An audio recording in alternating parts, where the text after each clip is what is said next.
Hello anh em, chào mừng anh em đã quay trở lại với channel của mình. Hôm nay thì mình sẽ làm một video clip để review cho anh em về một sĩ quan mới. Đó chính là ngọn lửa bạch kim, để thỏa theo yêu cầu và nguyện vọng của rất nhiều anh em về anh chàng này. Ok.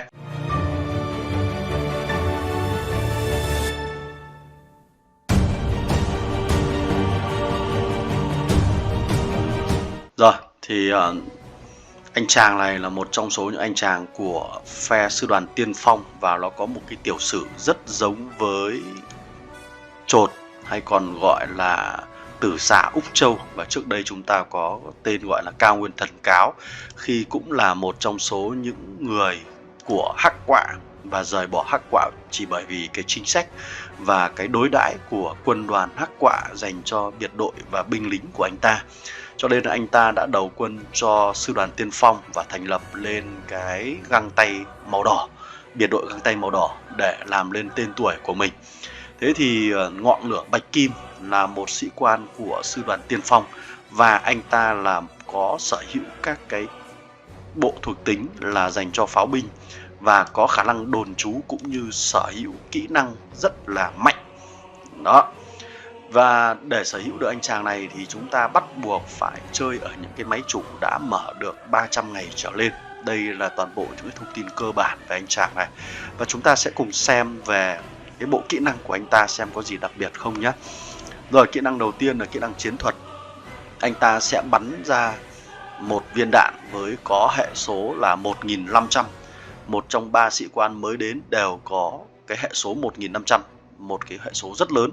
Và nếu như anh ta được triển khai ở vai trò là thủ lĩnh thì sẽ tăng skill dam của quân đoàn anh ta lên thêm 25% nữa.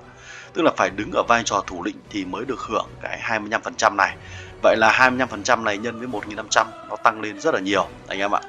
Rồi, cái kỹ năng thứ hai là kỹ năng tăng kháng sát thương cho quân đội mà anh ta đang chỉ huy, lên đến 20% kháng sát thương, một cái con số cực kỳ lớn.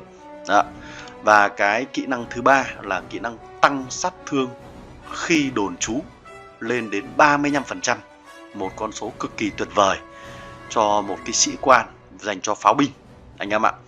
Và cái kỹ năng thứ tư là tăng hỏa lực của pháo binh lên đến 40%, một cái con số cũng lại cực kỳ lớn nữa, lên đến 40% liền. Và hầu như là các sĩ quan dành cho pháo binh của các phiên bản cũ thì cũng không lên đến cái tầm này được, mà chỉ có anh ta thôi.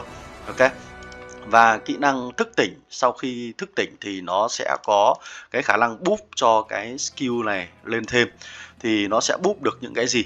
Ngoài cái việc mà chúng ta có thể bắn ra được một viên đạn với hệ số là 1500, và khả năng dẫn dắt các cái sĩ quan, dẫn dắt cái đơn vị pháo binh, thì nó sẽ có khả năng là skill gây ra đam. Nhờ khi mà anh ta tung ra skill thì cái skill đó có thể bắn ra 3 đơn vị về mặt đất nữa trong phạm vi một ô lưới của bản đồ, với cái hệ số là 700. Và mỗi lần trúng một đơn vị thì nó sẽ giảm đi 20% cái hệ số này. Và vẫn giống như cái skill gốc là nếu như anh ta được triển khai với vai trò là thủ lĩnh thì sẽ tăng skill dam lên đến 25% nhá. Rồi, thế thì đây là toàn bộ những cái bộ kỹ năng của anh chàng này. Và về mặt xây dựng cái kỹ năng chiến thuật thì có lẽ là chúng ta sẽ tập trung vào cái kỹ năng số 1, sau đó là đến kỹ năng số 4. Còn kỹ năng 2 và 3 sẽ phụ thuộc vào cái lối chơi của anh em. Nếu như anh em dắt ra chiến trường, đưa pháo ra ngoài cánh đồng mở để chúng ta chiến đấu thì ưu tiên về cái kỹ năng số 2 để tăng kháng sát thương. Nhưng nếu như anh em theo cái lối chơi về phòng thủ là chính thì chúng ta có thể tăng cái skill số 3 lên trước. Và nhìn vào cái bộ kỹ năng này thì anh em có thể nhận thấy rằng là cái anh chàng này nó có một cái điều gì đó nó hơi bị nửa vời, nửa chừng một chút, nó hơi bị BD một chút, là ở hai cái kỹ năng 3 và kỹ năng 2. Cái kỹ năng số 2 thì phải đưa ra ngoài chiến trường chúng ta mới có, nhưng kỹ năng số 3 thì lại phải đồn trú thì mới có tác dụng. Vậy là cơ hồ chúng ta sẽ bị mất đi một cái kỹ năng khi ở trong một trong hai cái trạng thái là tấn công ngoài cánh đồng mở hoặc là đồn trú ở trong căn cứ, được chưa?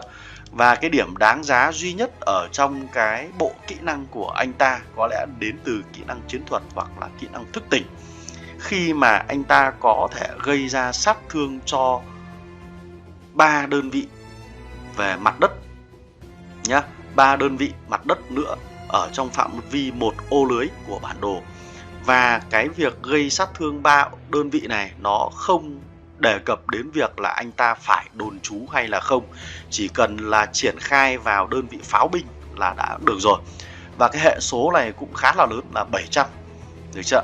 Ở đây thì có một cái câu hỏi đặt ra, đấy là cái phần skill dam khi anh ta được triển khai là thủ lĩnh là 25% này thì nó có tác động lên đến 700 này không? Đó là cái điều mà chúng ta cần phải tính toán. Chứ còn dĩ nhiên là nó sẽ tác động lên đến con số 1500 là rõ rồi. Nhưng 700 này nó có được tác động không? Đấy là một câu hỏi mở để dành cho tất cả các anh em.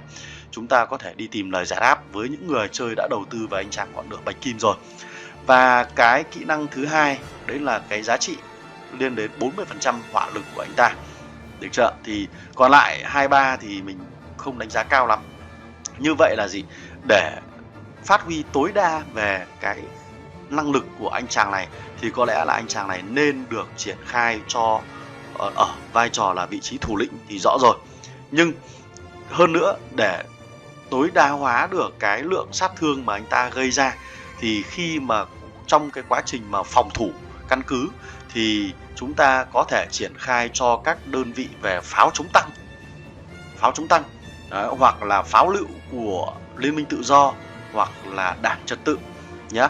Chứ còn dàn phóng tên lửa thì mình không đánh giá cao về cái dàn phóng tên lửa lắm, bởi vì cái phần gây ra cái phần phòng thủ của dàn phóng tên lửa nó không cao, nhớ không? Chỉ có điều nếu như mà trước cái giai đoạn phòng thủ, tức là địch nó đang kéo gần đến base của anh em, thì chúng ta có thể lôi dàn phóng tên lửa ra để tấn công xe của đối phương thì ok. Nhưng mà khi mà đã bị vây kín rồi thì cái con dàn phóng tên lửa nó lại không hiệu quả bằng pháo binh hoặc là pháo chống tăng, được chưa? Thế cho nên là cái anh chàng này thì sẽ phù hợp nhất đối với cái đơn vị pháo chống tăng hoặc là pháo binh, pháo lựu của sư đoàn của Liên minh Tự do hoặc là đảng trật tự nhé. Và cái cặp sĩ quan đi kèm được với anh chàng này thì tất nhiên là gì? Dĩ nhiên là có thể kể đến tất cả những cái sĩ quan mà có hệ số là 1500. Trong đó có những sĩ quan mà ở dạng linh hoạt chúng ta đều có thể sử dụng được. Ví dụ như cô nàng này cũng là ở dạng linh hoạt, chúng ta có thể tận dụng được cái 1500 này. Đấy chưa? Hoặc là anh chàng Thiên Lý Nhãn. Thiên Lý Nhãn này chúng ta cũng có thể tận dụng được cái giá trị 1500 này. Và dĩ nhiên là có thể đeo kèm với Antonia Shevchenko. Đấy. Thì cái đặc điểm lợi nhất của Antonia Shevchenko là cô có thể triển khai ở vị trí sĩ quan phụ mà vẫn được hưởng cái 25% này. Do đó là cái cặp bài này nó vẫn rất là tốt, được chưa? Còn nếu như mà chúng ta nếu như chúng ta không có các cái kỹ năng, không có các sĩ quan đó thì chúng ta cũng có thể quan tâm đến Percy, cũng là một trong số những sĩ quan rất là phù hợp cho cái quá trình phòng thủ, bởi vì cô nàng có cái skill này tăng 25% khi phòng thủ, được chưa? Đó, cho nên là nó sẽ búp sát thương lên rất nhiều cho các đơn vị về pháo. Ngoài ra còn hai sĩ quan dành cho pháo binh nữa là thần công sấm sét và gấu điên, nhưng mà mình không đánh giá cao hai anh chàng này trong cái quá trình mà anh em chơi phòng thủ lắm. Đó.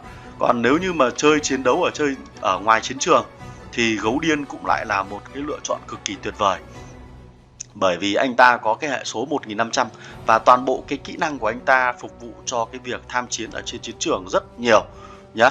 Cho nên là chúng ta cũng có thể sử dụng anh chàng gấu điên này. Còn thần công sấm sét là một trong số những cái lựa chọn cuối cùng mà anh em không có lựa chọn nào đáng giá hơn thì chúng ta có thể sử dụng cái lựa chọn này để trang bị cho các đơn vị về pháo binh. Rồi, Tử Xá Úc Châu cũng là một sĩ quan linh hoạt nữa mà chúng ta có thể triển khai cho pháo chống tăng để tận dụng cái kỹ năng về Pendam. Pendam búp lên đến 40% khi mà xảy ra tình trạng xuyên giáp thì nắp cho pháo chống tăng cũng cực kỳ là tuyệt vời. Điểm trừ duy nhất của Tử Xá Úc Châu đấy chính là đến từ cái vị trí hệ số sát thương nó chỉ có 1050 thôi. Cho nên là nó hơi bị đuối so với các sĩ quan khác, nhưng đổi lại là anh ta có một cái hiệu ứng lứt giáp rất là tuyệt vời. Nó giảm cái kháng của xe tăng hoặc là đơn vị của địch đi 10% trong 4 giây. Một trong số những cái kỹ năng mà có thể khiến cho kẻ địch yếu đi rất nhiều. Ok. Rồi, thì trên đây là toàn bộ những cái nội dung về anh chàng này. Còn cái việc mà sử dụng anh chàng này như thế nào trong thực chiến và cái độ hiệu quả của anh ta ra sao thì có lẽ là phải hẹn anh em ở trong các video clip test về anh chàng này khi mà ở trạng thái full kỹ năng và có cái kỹ năng thức tỉnh thì nó sẽ như thế nào nhé. Rồi, phần cuối của clip thì mình sẽ giới thiệu về chương trình hội viên của mình. Thì đây là một trong số những cái tính năng của YouTube mở ra cho các chủ kênh channel khi đạt được mốc nhất định thôi. Thì cái chương trình của mình đang để ba cái mức giá là Silver là 30.000 một tháng, và Gold là 60.000 một tháng, và Diamond là 75.000 một tháng. Thì mỗi một mức như thế này thì anh em sẽ có được những cái đặc quyền liên quan đến cái việc là có một số video clip độc quyền mà chỉ có hội viên mới được xem thôi. Đấy, giống như là mấy cái video clip này là chỉ dành cho hội viên.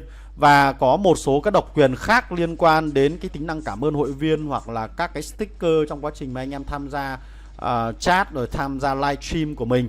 Rồi với mức Gold thì chúng ta sẽ có được thêm những cái thứ như là chăm sóc 1-1 ở trong trò chơi game. Bất kể một cái vấn đề gì anh em đều có thể hỏi mình và mọi thứ trong trò chơi game, và mình sẵn sàng trả lời cho anh em vào bất kỳ lúc nào. Và cuối cùng là mức cao nhất là Diamond, thì chúng ta sẽ có một vài cái hình nền độc quyền cũng như là các hàng hóa giảm giá ở trong game lẫn ngoài game. Và thỉnh thoảng mình sẽ có một vài các cái chương trình giveaway, những cái phần quà liên quan đến quà hiện vật ở ngoài game dành cho những anh em về hội viên của mình nhé. Thế thì ở trên đây chỉ là những cái con số tiền nó rất nhỏ thôi, và nhưng nó là một cái niềm động viên khích lệ rất lớn dành cho chủ kênh cũng như là dành cho bản thân mình, để mình có thể ra thêm được nhiều video clip hơn nữa về cái trò chơi game Warpath. Ok, thì mình cũng cảm ơn anh em, tất cả những anh em hội viên đã đăng ký hội viên của channel của mình và luôn luôn ủng hộ mình trong thời gian vừa qua. Rồi, còn bây giờ xin chào và hẹn gặp lại anh em. Goodbye.